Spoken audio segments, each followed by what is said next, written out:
Hello everyone, তো finally আমরা 3 ভাই রেডি হয়ে বের হয়েছি সাথে একটা বন্ধুকে নিয়ে প্রিন্স মুভি দেখার জন্য। তো আজকে ভিডিওটা দেখতে থাকলে বুঝতে পারবেন প্রিন্স মুভির A to Z আমরা আপনাদেরকে বলবো আসলে মুভিটা কেমন। তো আমরা যাচ্ছি আমাদের হালুয়াঘাট থেকে প্রায় 30 কিলোমিটার দূরে। আমাদের হালুয়াঘাটে কোনো সিনেমা হল নেই, তো সেই কারণে আমরা যাচ্ছি হালুয়াঘাট থেকে উত্তরে, সেটা হচ্ছে নালতাবাড়ি cinema hall, Antara cinema hall, সেখানে।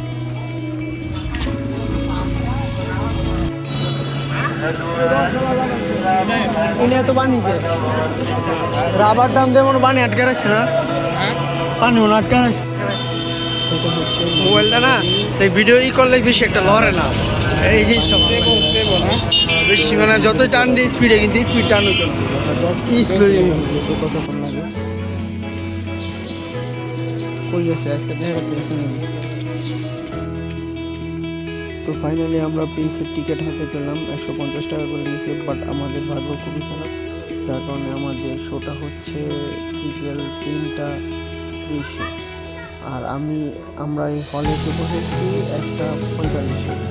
একটুর জন্য আমাদের শোটা নিতেছে, এই জন্য আমাদের প্রায় 2 ঘন্টা থেকে 3 ঘন্টার মতো অপেক্ষা করতে হবে সিনেমাটা দেখার জন্য। তাই আমরা একটু আশেপাশে করে নিচ্ছি সিনেমা হলের বাইরে দিকে। আর এটা হচ্ছে অন্তরা সিনেমা হল, যেখানে আমরা আজকের মুভিটা দেখব।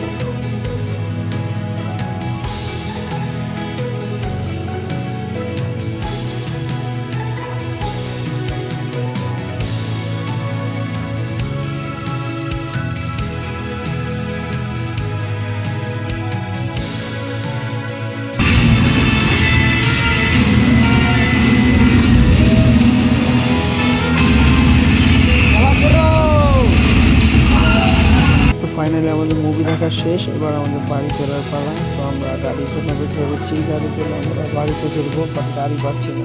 তো বলে রাখি আজকের মুভিটা কেমন হয়েছে সংক্ষেপে আপনাদের ডিটেলস একটু বলি। মুভিটা শাকিব খানের বরবাদ, তুফান, তাণ্ডব বলেন, এগুলোর থেকে বেশি একটা ভালো হয় নাই, যেটা আমার পার্সোনাল অপিনিয়ন। আমি 10 থেকে সর্বোচ্চ 6 বা 7 দিতে পারি, এর বেশি দিব না। 10 থেকে আমি 7 দিই, কারণ বিগত দিনে শাকিব খানের যে মুভিগুলো ছিল এগুলা থেকে খুবই খারাপ হয়েছে এই মুভিটা। আমরা বাড়ি ফিরছি, আবারও দেখা হবে নতুন কোনো ব্লগে। সে পর্যন্ত আমাদের সাথে থাকবেন, পাশে থাকবেন এবং চ্যানেলটিকে সাবস্ক্রাইব করবেন। Tata everyone.